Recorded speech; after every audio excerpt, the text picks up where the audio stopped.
Alright, but now let's move on into my toy highlights, and let's start off once again with some of the larger companies. And to begin, I just wanted to give a quick shout out to the entirety of the Denno exhibit, if you will, by Squid Kids Ink. Now these guys, the Dennos, they've been around for a long time now, more than a couple years. You've probably seen them before.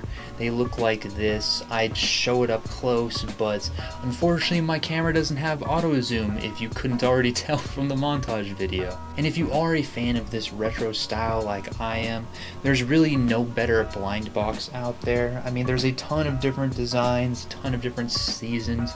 They're very well made for their price. Their price is super on point. I want to say they were like $10-12.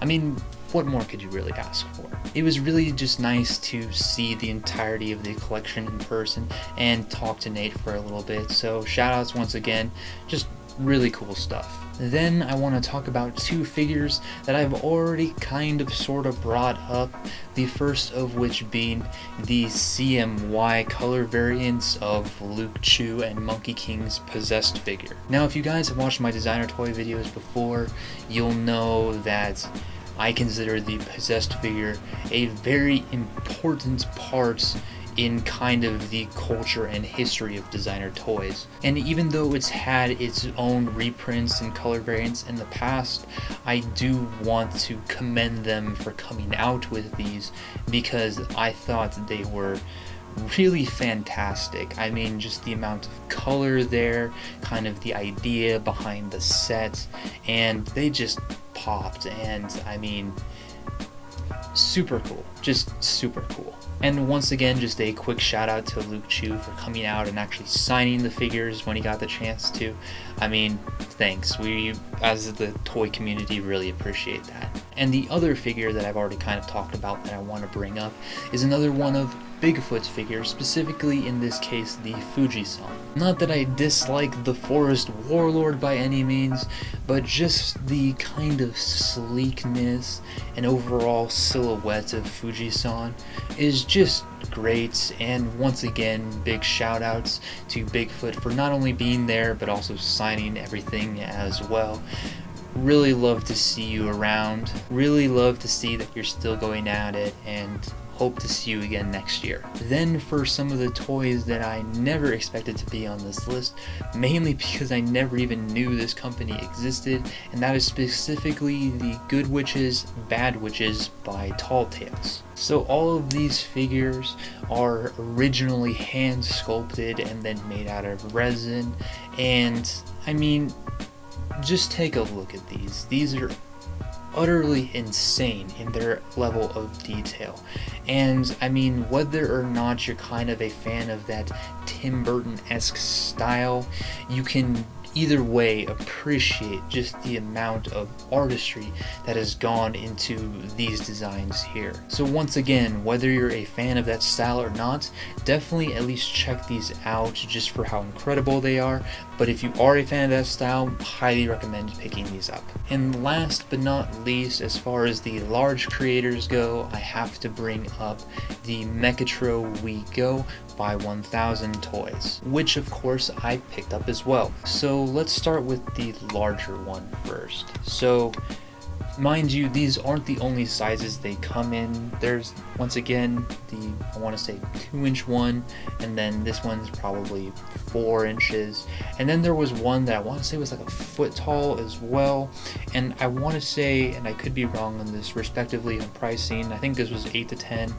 These guys range in price from like 30 to 40, and I think the foot tall was around 125 to 135. And I have to say, if you are new to 1000 Toys and want something from them that's entry level, highly recommend one of these or one of its other color variants, because there's gotta be like 24 out there. Not only are these guys super opposable, but they're super customizable as well. You're able to change out things like the back piece and the feet and the hands and even hats that goes on some of them with some of their other counterparts. Plus the level of detail on these things is just immaculate, and it actually comes with this case in box. You don't have to pay pay extra for it.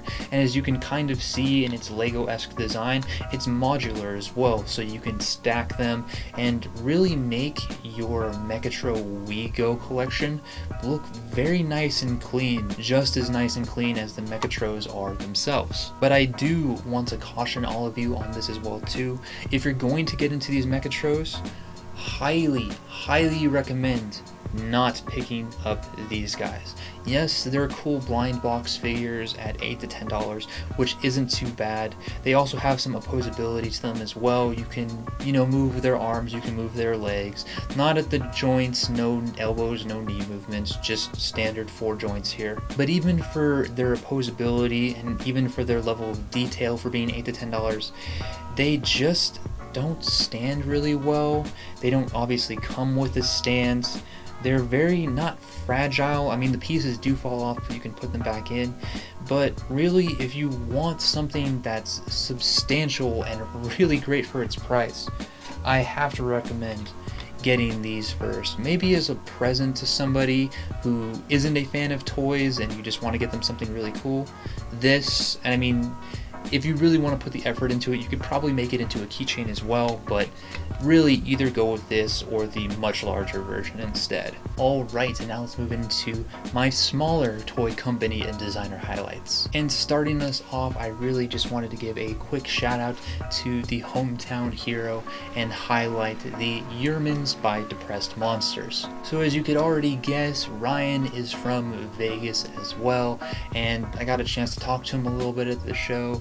Really happy to see he's doing well, was really happy to see him there as well, and it looks like the Yermans were doing very well too, so all in all, just great to see him. And if you are a fan of kind of that monster design meets something a little bit more surreal and a little bit more cartoony, highly recommend checking these out. Then we have Everything by Vanessa Ramirez. And no, everything isn't the name of the toy, I just literally mean everything. The reason why is just because of the style she brings across in her pieces. It feels very much like a surreal painting come to life, like if you were to take a high fructose mag and just open it to any page and just pull out some kind of figure, like that's what these would be. Plus, the detail on these pieces is great. The paint jobs was very nice too, and just with the amount of variety there was, I couldn't help but not highlight her. Up next, I have to give a huge shout out to Luna by the Bots and UVD Toys. I just love the creativity in this piece, and there was a bunch of different versions of it as well, in many different custom color schemes and things like that.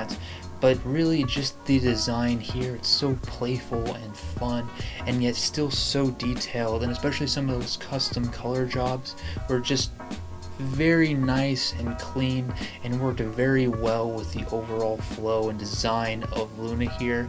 And if this is your style, or if you're a fan of, once again, that monster style, but in a much more cute and toned down way, definitely check this out. And lastly, I want to highlight the Samurai Foxes by Denno Daiku. Now, forgive me on my lack of knowledge about these products specifically. Unfortunately, he's definitely much more on the smaller side, and more so than that, he only speaks Japanese, so there was absolutely no conversation there whatsoever. But even so, these pieces are just wonderful. I mean, just once again, the amount of detail in these pieces and just that very nice samurai warrior look mixed in with that traditional Japanese fox mask. And if memory serves, I could be wrong about this, but these were actually porcelain as well, kind of just accentuating the kind of historical feel and vibe that came across in these pieces. Yes, they were a little bit more on the expensive side because, once again, porcelain, and they're pretty much impossible to pick up unless you can kind of navigate the pathways of Japanese and using Instagram, PayPal.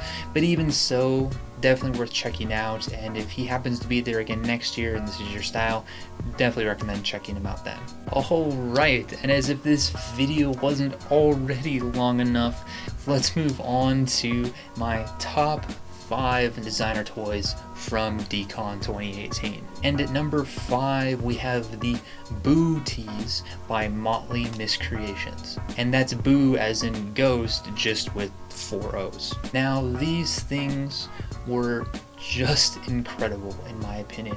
I mean, all of the Motley Miscreation stuff was good, but these were definitely the highlights for me. And I got a chance to talk to some of the people at Motley Miscreations as well, and seeing as they've only been casting resin for 3 years and they were able to already come to this stage is just phenomenal. So once again, these guys are resin casts, but they have all the very intricate details mixed in with them, such as the skull and the paint jobs, and some of them even glow in UV. So if you kind of like this darker style mixed with just the vibrance of color that comes along with these things, highly recommend checking them out, along of course with the rest of their designs. At number 4 we have the Evil Beaver, originally designed by Jeff Pidgeon and also in collaboration with, on this specific one, Frank Kozik. Now as far as the original design goes, I think Jeff did just a great job here. I mean, it's fun, it's playful,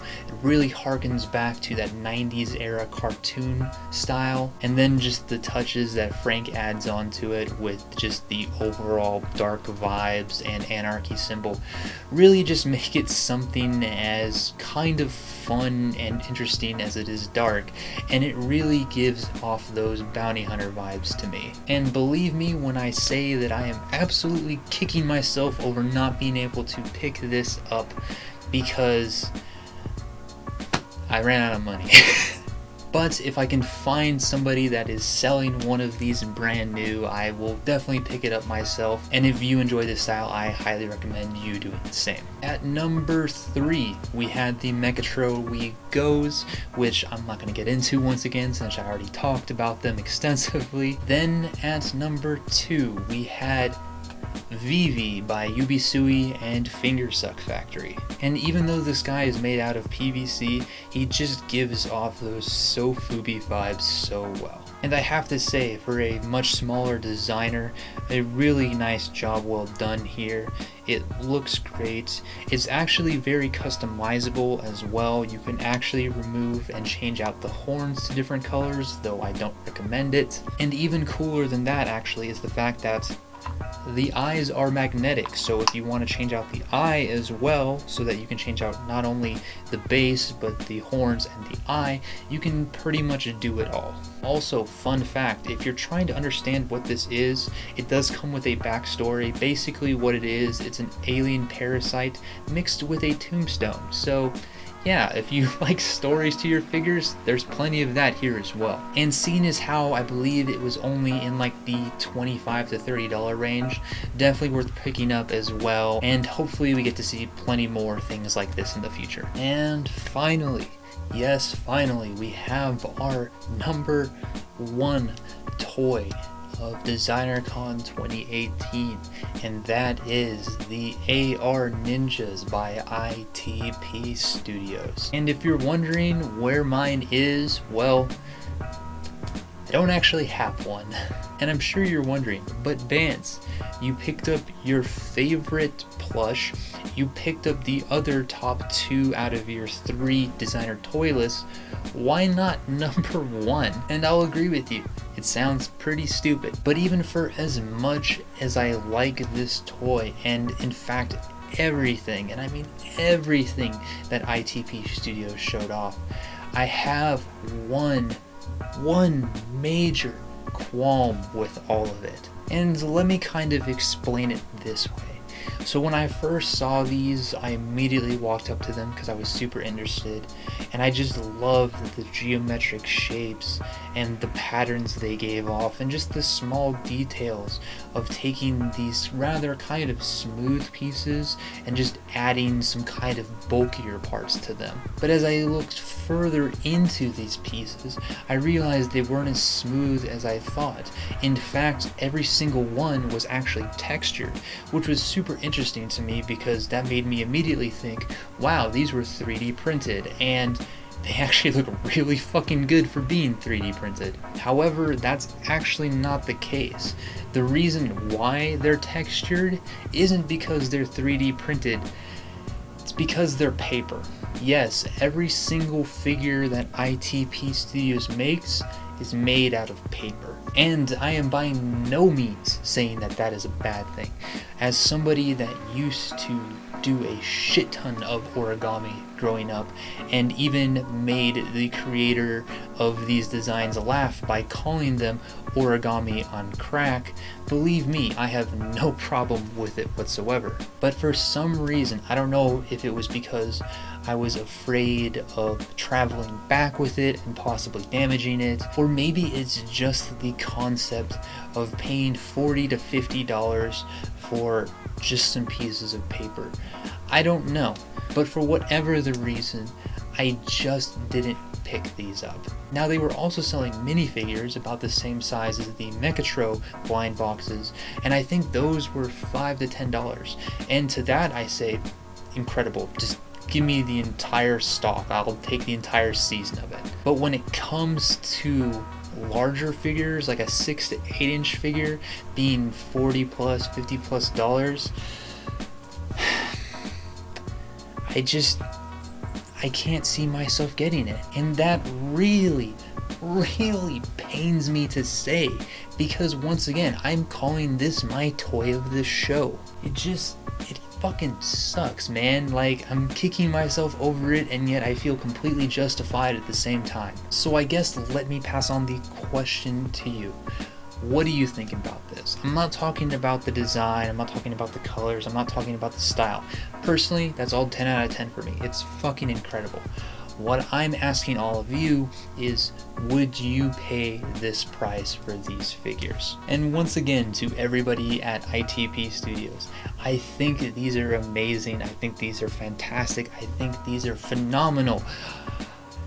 They're probably just not for me, even for as much as I adore them. So please do not take this as a bad thing.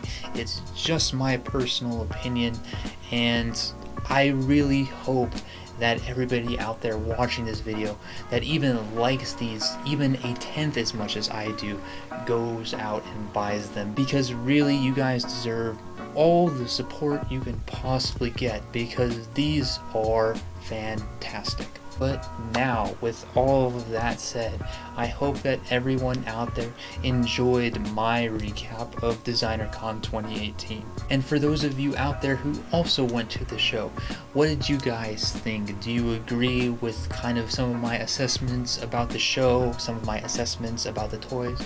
Is there anything out there that you think that I missed, be it art or toys or anything else worth mentioning? If so, feel free to let me know in the comments down below, because I had a great time. I plan to go back next year, and if there's anything worth highlighting next time, I'm all down for checking it out. But with that said, thank you all once again for watching my videos and supporting my content.